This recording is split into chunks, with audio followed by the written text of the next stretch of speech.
afternoon and welcome to the July 14th meeting of the Rotary Club in Des Moines. Happy new Rotary year. I'm Matt Busick, your current president.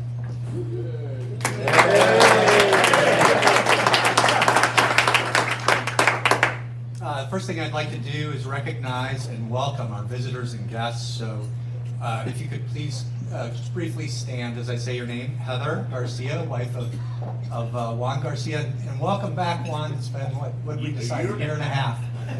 So I think Juan's an example of it doesn't matter how long you've been away, we want you back.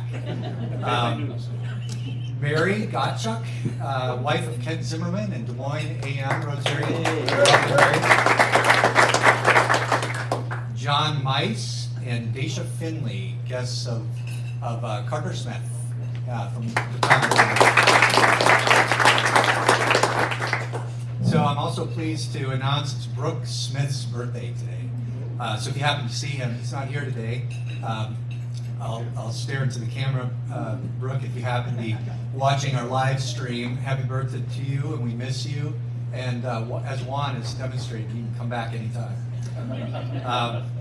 Okay, so one way that you as members of the Rotary Club of Des Moines can make a difference and serve the club is signing up for a moment of inspiration. Taking advantage of this service opportunity is a uniquely bilateral way to do something special, I think. First, if it's done right, our members are inspired and you feel good walking away. No one signed up today, so I'm going to take the advantage of doing it myself, if that's okay. And for those of you who know me really well, one of my themes that I don't always follow in life is to keep it simple and short. So this moment of inspiration is going to be that. And in keeping with the objective that I've set for the club for this Rotary year, does everybody remember what it is? 22 and 22, can we all say it together? 22 and 22. Yeah, here's a quote from, so now I told you this was going to happen from time to time. So a quote from Nelson Mandela, it always seems impossible until it's done. So something to inspire all of us today. So if you could stand, I'll lead you in the Pledge of Allegiance, the four-way test, and then you can greet your neighbors. So I pledge allegiance to the flag of the United States of America and to the republic for which it stands, one nation, under God, indivisible, with liberty and justice for all. And the four-way test. Is it the truth? Is it fair to all concerned? Will it build goodwill and better friendships? Will it be beneficial to all concerned? Please take a moment to say hi to your friends.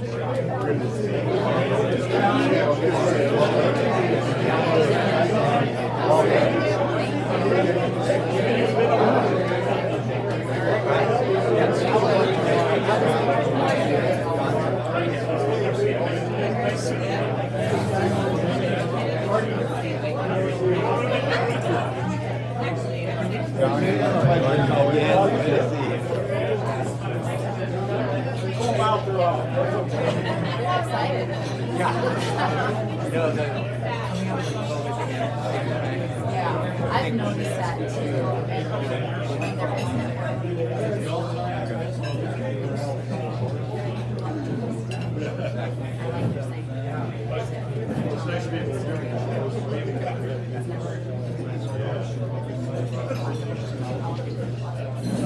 It's my privilege today to introduce our keynote speaker, Christy Naus, President, Community Foundation of Greater Des Moines. Christy has worked with the Foundation of Greater Des Moines since April of 2002, has served as its president since 2011. She is a chartered advisor in philanthropy and a fellow in charitable estate planning.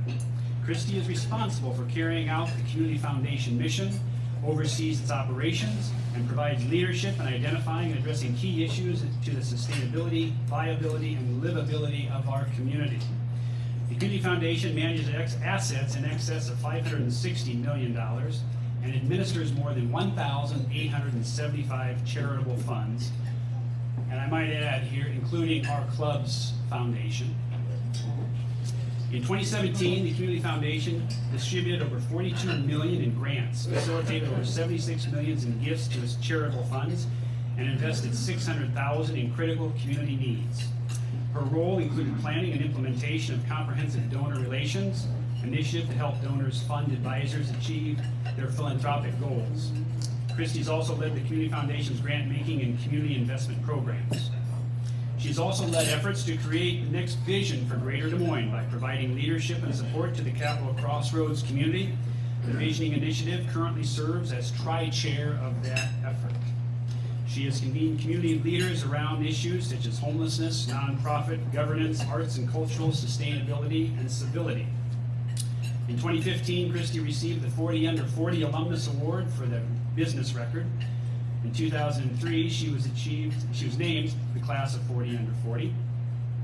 She received the 2012 MPA Distinguished Alumna Award for Outstanding Community Service from Drake University.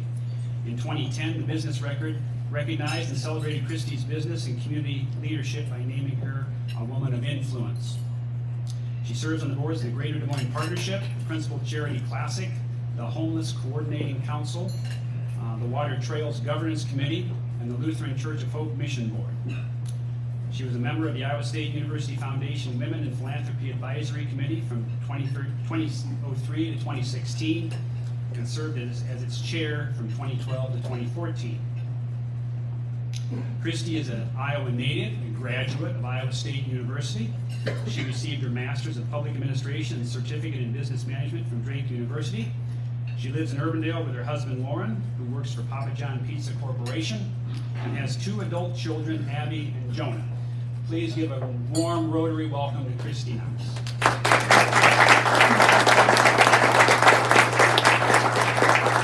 Thank you. That was so nice, all of that, and I can't get my 3.5-year-old grandson to not wear his shoes to bed.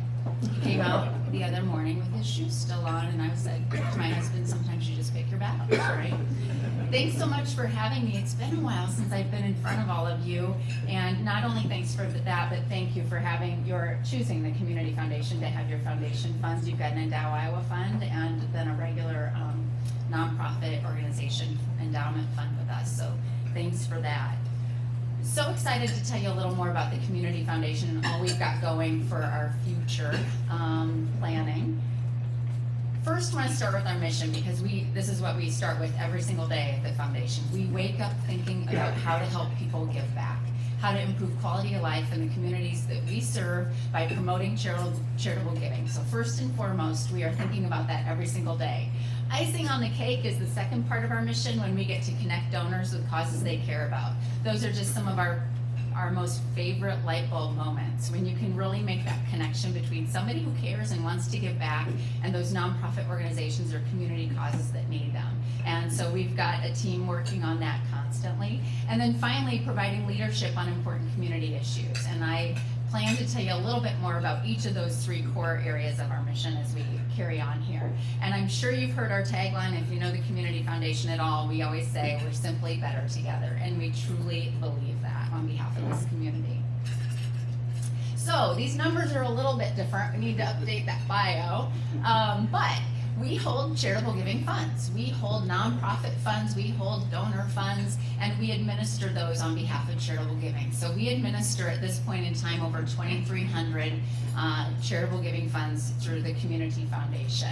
We've got over $800 million in assets under our administration right now. I wish the markets would participate a little more in growing those asset numbers, but that's part of the game, right? And we continue to just march on knowing that those numbers are going to grow because of the service that we give our donors and because of the place-based philosophy that we've got. Last year, we granted just about $52 million out of the Community Foundation. So when you think about that, the funds that I mentioned, the 2,300 funds, those are donors giving grants out of their funds. Those are the nonprofit organizations drawing money back into their organization for their operations. And then certainly there's grant making through the Better Together Fund of the Community Foundation as well, that we infuse and invest into some really critical projects in our community that I'll tell you more about.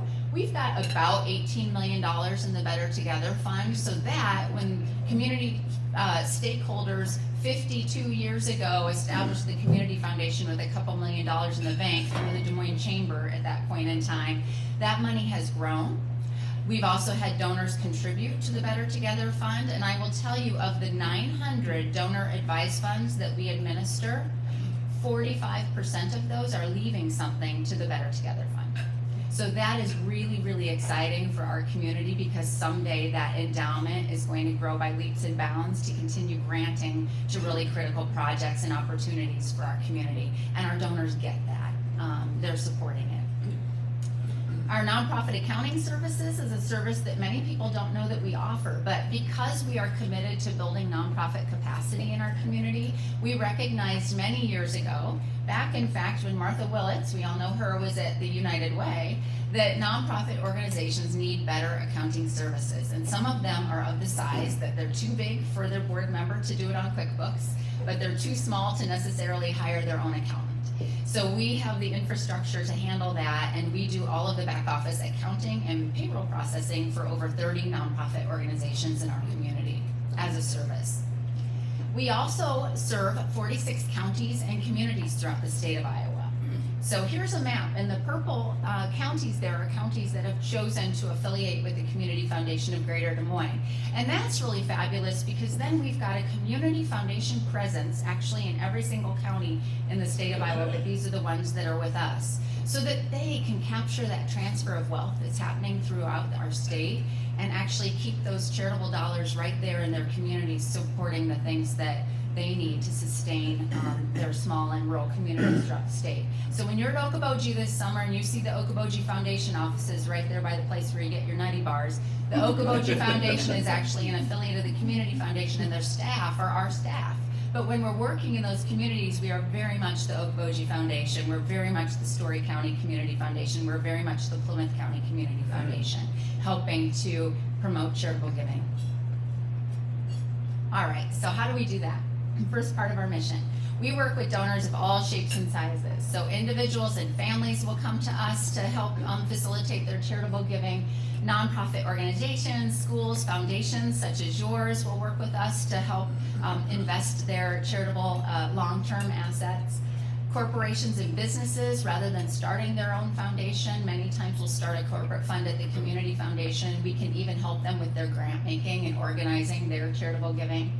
And then really cool for this community, we also offer community betterment funds. And so things like the entire Principal River Walk when it was happening, the Waterworks Park restoration Ingersoll, the sculpture garden, the Icon Water Trails. Those are all community projects. The skate park. Those are all community projects that we lend our nonprofit status to, or our ability to facilitate the intake and output of those charitable dollars and give the donors the tax benefits. We offer that up to our community to help make those great projects happen. We are constantly thinking about how to break down barriers to giving. So every community foundation isn't necessarily the same, let's just put it that way. But we have no fund minimums. You can come into the community foundation and establish a fund with any amount, whether you're a nonprofit organization or an individual. We have seed funds, so you can establish a fund for like $1,000 if you want. Commit to putting money in over time. When it gets to $10,000, it converts into a traditional fund that we hold. But we don't charge any fees on those funds, because we want those funds to grow and we want people to get into charitable giving. So we offer seed funds for donors wanting to sort of get in or establish a charitable giving fund as they're maybe growing their career or their family. We offer what's called our Charitable Investment Partners program. So yes, those funds at the Community Foundation can be invested in the 3 portfolios of investment that we offer, but we also allow our donors choice in having their funds invested through the preferred investment professional financial advisor that's already investing their personal assets. So it makes good sense to open the door to that partnership as well, and that's been a really popular program at the Community Foundation. We, in breaking down barriers, also have worked with the Iowa legislature over time to establish what is the Endow Iowa Tax Credit Program, I'll tell you more about here in a little bit, as well as the County Endowment Fund Program that was looking for a more equitable way to distribute gaming tax revenue to those counties that don't have gaming licenses. So When I mentioned that every county in the state has a community foundation presence, some of that is because they get money from gaming tax revenue, but they have to affiliate with a community foundation that meets national standards in their county. We also offer legacy funds, which is a way to break down barriers. These funds have no money in them, they have instruction. So a donor will establish a fund with us, leave instruction through their will or through the beneficiary of a retirement plan, for example, to come into that fund and work with us over time to tell us exactly what they want to happen with those dollars over time. They avoid the expense of opening their will every time they want to make a change to a beneficiary or a nonprofit that they want to support. And it's just a great way to, over time, develop the plan that they want for their charitable giving and their legacy. And then we also developed the Keep Iowa Growing program. I mentioned that transfer of wealth that's happening throughout our state that we all know about. Much of that is happening through ag assets, right? Farmland, livestock, farm equipment. We've helped donors who have depreciated all of their farm equipment and are getting out of the business donate that farm equipment to the community foundation. We sell it, we can put it right in a fund so that they've got money to give during their retirement years. In that particular case, this was in the Iowa Falls area, that donor family now has over $1 million that they can give out to charity, and they didn't have to recapture the depreciation that they had on that farm equipment. So when I say we're thinking about ways to help people give back, those are kinds of the unique tools that we're coming up with for our communities and our state. We also try to get people to think in tax-wise ways. So our staff is very well trained. All of our charitable giving team has their chartered advisor of philanthropy. We've had advanced training in that so that we can sit alongside those professional advisors. If you look at most high wealth individuals, you look at the assets that they own, 90% of those assets are non-cash assets. But when you look at what assets they're giving to charity, 80% are giving cash. When that might not necessarily, most likely is not the most tax advantageous way for them to be supporting charities during or after their lifetime. So we come along to have those conversations. We can accept many, many kinds of assets, and so here's just a list. The newest one added to that is cryptocurrency. And so again, we're constantly trying to, well, yeah, not so good right now, right? But when we added it to the list, things were looking a little better in the crypto world. But again, looking at Keep Iowa Growing is another way on that list too. I mentioned donor advised funds. That's when a donor puts money into a charitable giving fund when it makes sense for them tax-wise. And now, some are choosing to bunch their giving and put more in the years that they might itemize their taxes and then have the ability to give that money away in the years to come. Some may have a taxable moment, a retirement sale of business, where they'll put the money into that fund and again have a lifetime then to distribute those assets. We are a nonprofit organization, so they get the tax advantage by giving to a nonprofit and then again have choice in how and when they distribute those funds, and really how the funds are set up, what the succession looks like. Is it going from generation to generation to generation, or is it all going to be spent out, or supporting 5 charities upon their death? Everyone is different. Designated and agency funds. Now that's the type of fund that you all have with us, an agency fund. Designated funds are a little bit similar, except instead of the organization's assets setting up the fund, it's a donor setting up the fund on behalf of the organization. So, we'll get donors endowing their gifts to United Way or the Symphony or whatever the case is through designated funds. So that's the way we're working with a lot of individuals and agencies as well. We've got about, I think I mentioned 900 donor advised funds. We've got about 600 agency funds that we administer. So nonprofit organizations really do see the benefit in pairing up with the community foundation, sometimes for the investment expertise or just the ability to get into our investment pools, but a lot of times too, it's the ability for us to accept those gifts on their behalf. They may not have the ability to accept farmland or keep it farmed, because we will actually keep it farmed and use the rental income toward the charitable giving. We can take over and do that for them. We've got the team that comes alongside them and becomes an extension of their staff. I mentioned Endow Iowa, and you all do have an Endow Iowa fund, and you do get contributions into that. When donors give to your Endow Iowa qualified fund, because you are an Iowa charity, and because it follows up to 5% spend rate, it's not mandated, and they would then receive a 25% state tax credit on top of their federal deductions. So I hope that you all push that, especially when it comes toward year-end time. Unfortunately, our tax credits are running a little ahead of what we have available. We're now putting people in line for the 2024 Endow Iowa tax credit. We get $6 million allocated every year for that program, and so it's a very popular program around our state. The Community Foundation of Greater Des Moines uses about 50% of what's available, but a lot of that is through the 46 affiliates that we've got as well. I talked about connecting donors. This is just an example. We are constantly, and in fact, we have one coming up that I think y'all would be really interested in. We're pulling people together to learn about community causes, issues, and opportunities.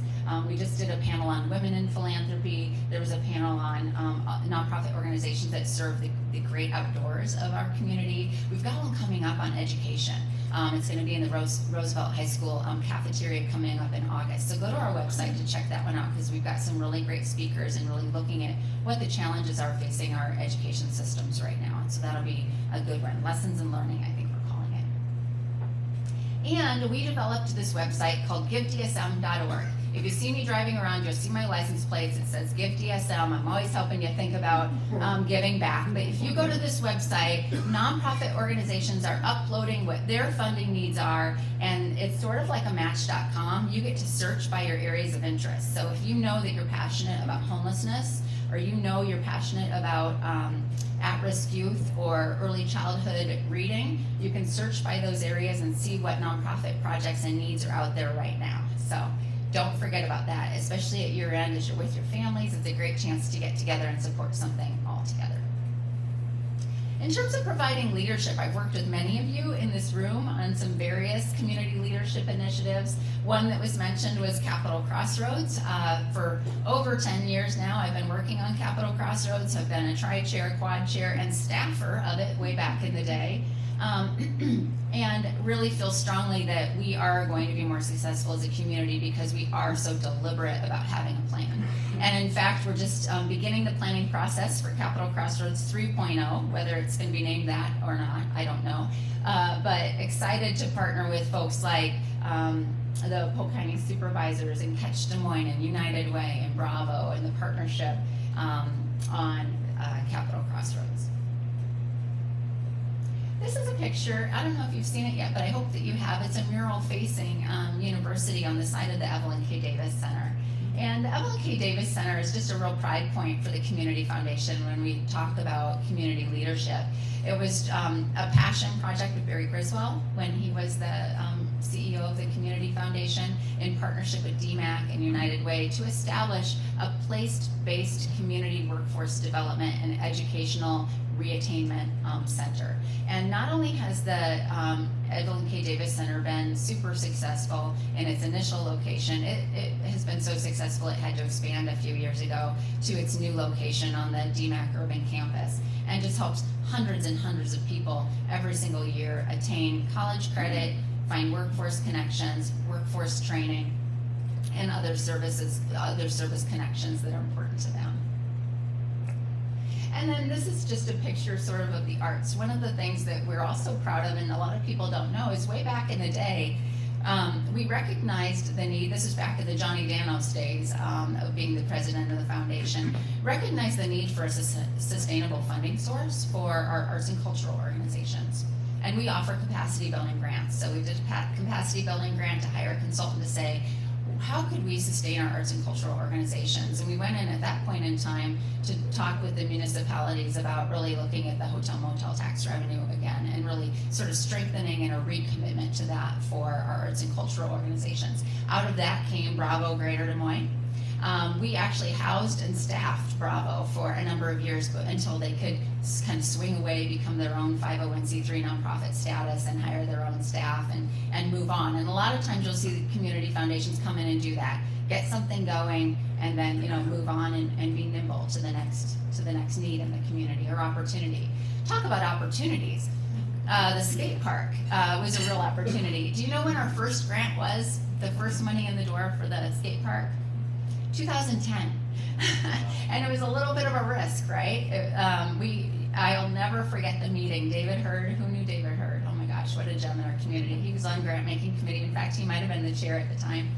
And these skateboarders and a mom and somebody from Amos came in the door to sell us on the need for a skate park in our community. And we were first money in the door to say, yep, go out and, find out, will the soil hold it? What would the schematic look like? And sort of stuck with that project, and the ebbs and flows, connected many donors to it over time, and saw it through to fruition, and held the funds for that, administered the fund for the skate park during all of that time as well. I love the WOW sculpture. So many of you probably go on the Partnerships DC trip. Magic happens on that trip at the what's the bar that we all hang out at? Dubliner. But the discussion was, okay, we're gonna have this great skate park. How do we infuse art into that skate park? And so we started exploring that and came up with the idea of skatable sculpture, and then did an RFP for that.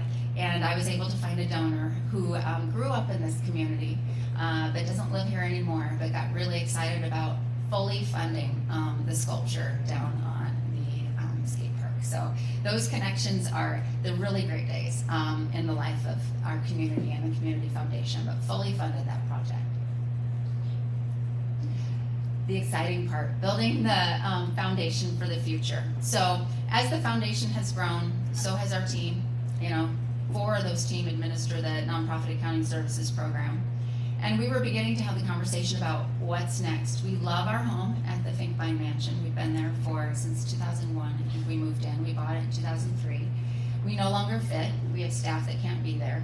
And we're kind of heartbroken about having to think about selling that building and moving somewhere else. Our donors love coming there for meetings. It feels like home. It's a comfortable place to have conversations about their giving. And we were approached by John Irving with Tri-City Electric. They had purchased the building directly behind us, and they weren't going to be using it. They were going to move over to the old Lutheran Church of Hope campus there across Ingersoll, and never had that building been available to the Community Foundation before that time. And so our board really deliberated. We did a lot of research about what would it cost to go lease space somewhere else and totally move. What would it cost to add on to the Finkbein Mansion? That was interesting. And or what would it cost, to purchase this building and then build it out to what we would need it to be for our community and eventually the Community Foundation. And so we moved forward with purchasing that building from Tri-City and then building out a plan to add a second story to it and really develop it as some great nonprofit and community space. So it's going to be called the C3 Center, Community Foundation Campus and C3 Center. The C3s are the C3 is intentional. Nonprofit organizations are 501c3s, but also it's about connection, it's about collaboration, and it's about community. And we are really excited about those 3 C's more than anything else. So I'll give you some images here. Oh, this is Terry sharing the community, Terry Caldwell-Johnson sharing the Community Foundation is bold in its leadership, bold in its vision, and bold in its actions. The organization's boldness creates opportunities for the entire community to be bold with them. And we think this building is a really bold next step. When I think of the Community Foundation, I think of leadership. I think of Better Together, and I think of them as the heart of the city. That was from our friend Tiffany Tauchek. Really, a lot of people in support of this project and really what it means for the future of the Community Foundation. We're turning that, what is now the parking lot between the 2 buildings, into a plaza, and very excited about what that will provide in terms of outdoor space, a collaboration deck, and you can see over in the far right-hand corner by the back entrance to the building, there's a space there that I'll tell you more about, a nature sacred garden. The lower level, so Community Foundation offers trainings all year long for nonprofit board members, staff members. Last year we had over 2,000 people come through our nonprofit trainings, whether they're board or staff. We've never had a training space. So we've always space hopped. For the 20 years that I've been offering trainings at the foundation, I had to find space somewhere else. We're gonna have our own training center here that nonprofit organizations can use, charitable organizations could use for meetings and nonprofit training, and training space. We're actually gonna have a boardroom we've never had our own boardroom at the Community Foundation. We've always had to hop from space to space, and we're not the only ones. Many nonprofit organizations don't have the ability to have a boardroom or somewhere for their boards or committees to meet. This will be available, and we're really excited. And that suite right there is our finance team's suite, and they are moving out of the basement of the Finkbein Mansion where we get water at least twice a year, and moving out of the dark and into the light facing Ingersoll, and they are very excited. But we will have other space for offices for like mission tenants in the building, and we hope to also have drop-in space for our friends like the Latino Leadership Initiative, the African American Leadership Academy, and others to do their leadership programming out of that space as well for our community. I want to tell a couple of stories if I have time. You see, does anybody know Kitty and Tom Stoner? Okay. Tom and I got connected during COVID. Well, I knew he was a founding board chair of the Community Foundation back in 1969.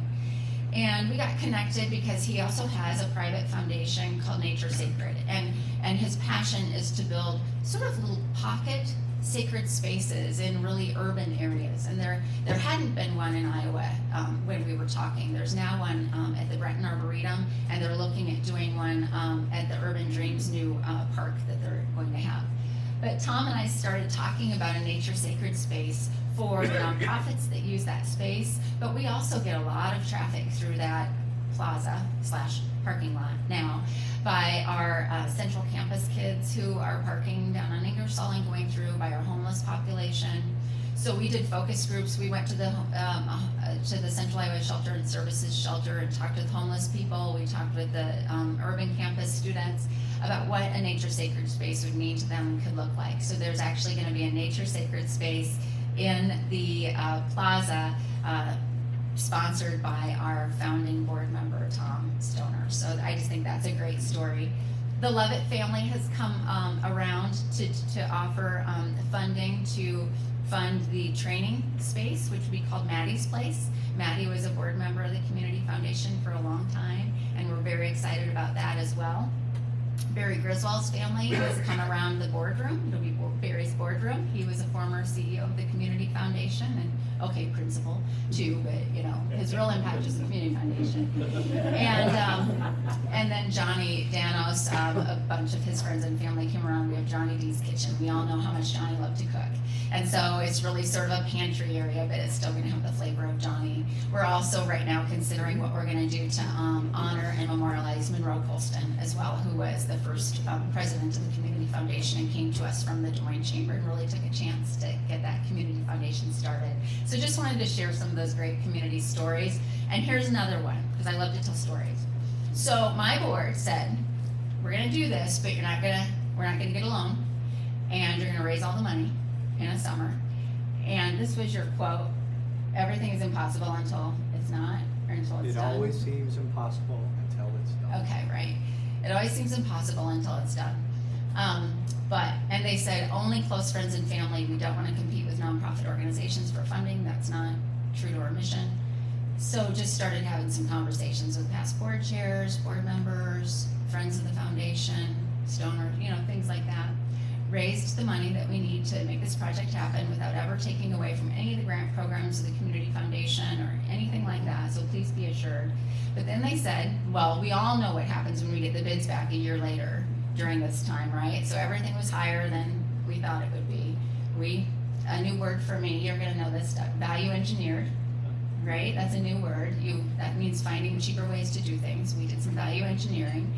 And they said, you can move forward, but you need to you're gonna have to find the furniture donated. I'm like, okay.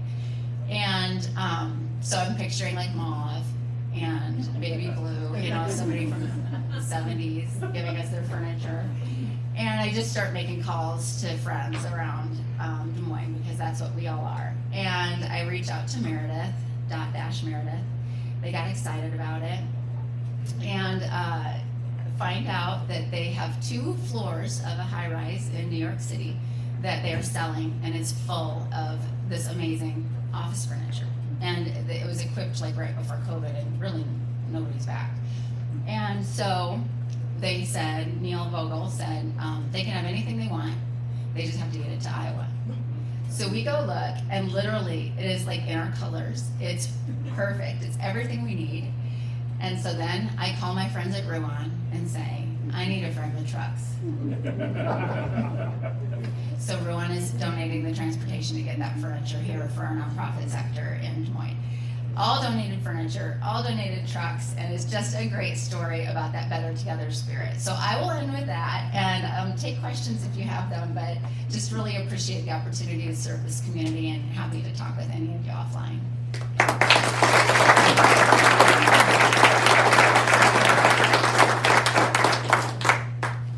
Hi. I'm interested in historic houses.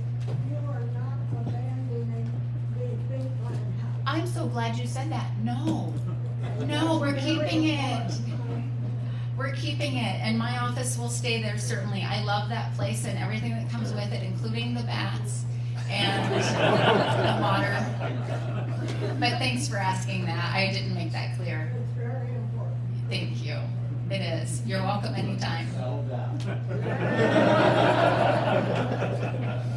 And sometimes the ghost.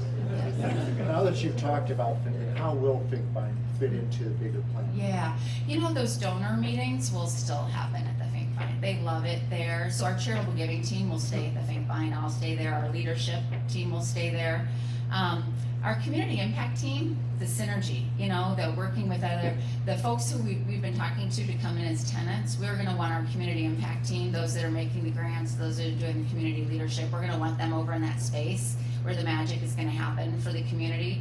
Those community convenings, Greg, you've been in our office a billion times and you can't fit around the table.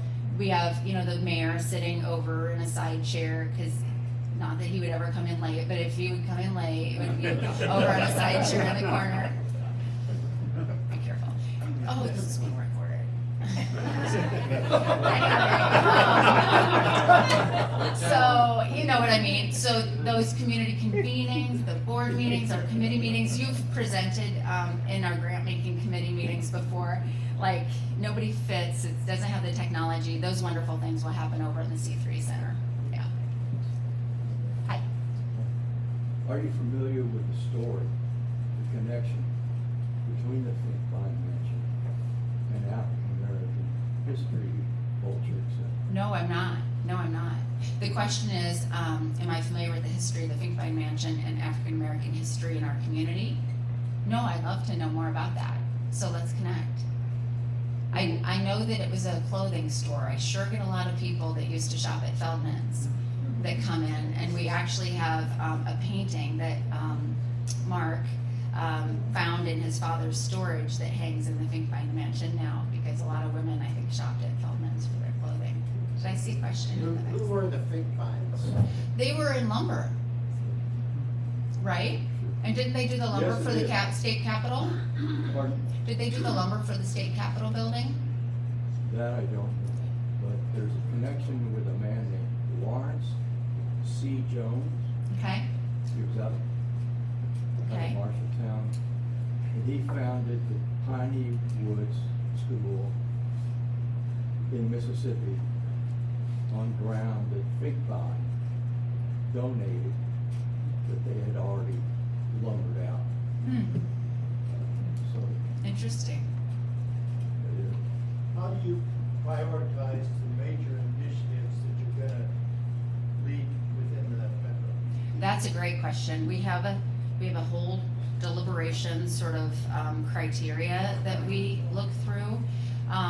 We try to think through, okay, what would the exit plan be if we were to enter into the space? We think about, are we the right person? Are we better to be a funder and to help an initiative form? So for example, we were approached about organizing those who serve refugees around some sort of a, you know, who's doing what and that sort of thing. And we thought, are we the right person to do this, or are we the right person to provide funding to help develop something, which became ROSI, the Refugee Alliance of Central Iowa, out of that. So in that particular case, it was more about finding funding and the right consultant lead to help form that group.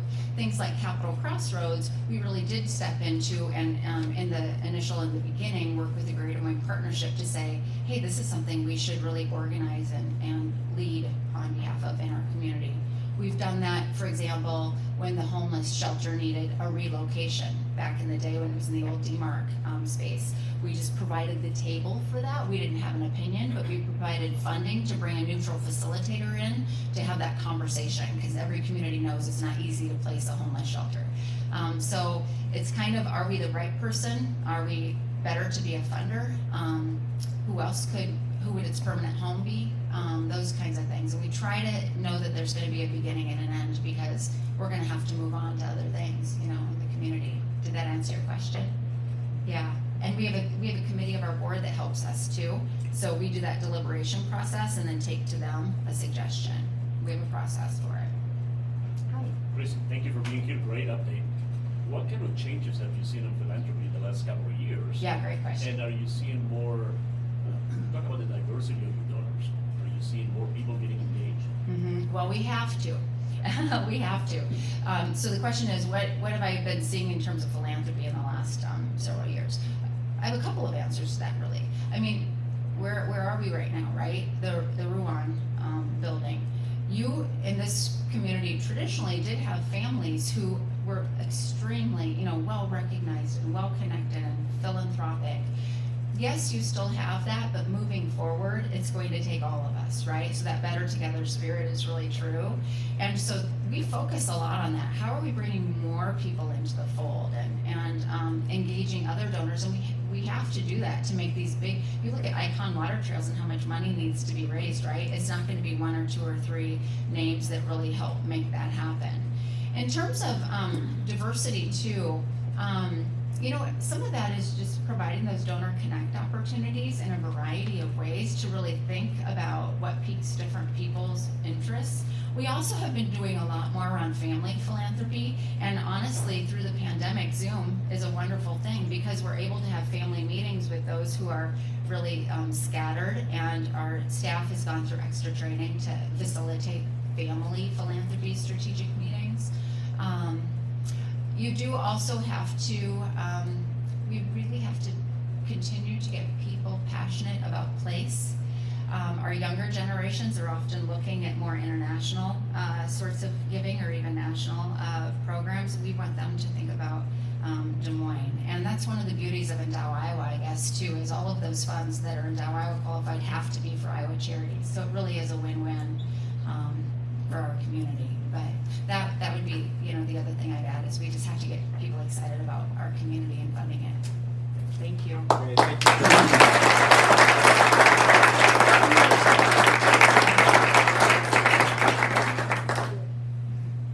All right.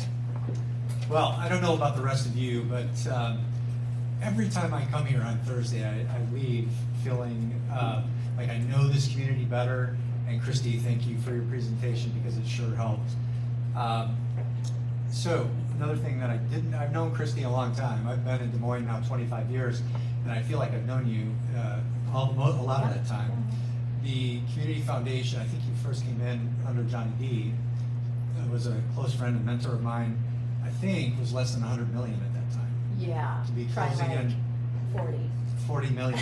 Yeah. To be closing in on $1 billion is spectacular. Yeah. And you guys have really impacted this community, so thank you for that.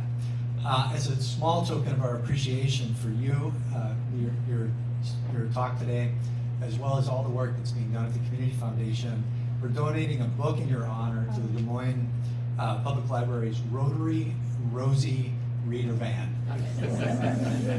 Not bad, huh?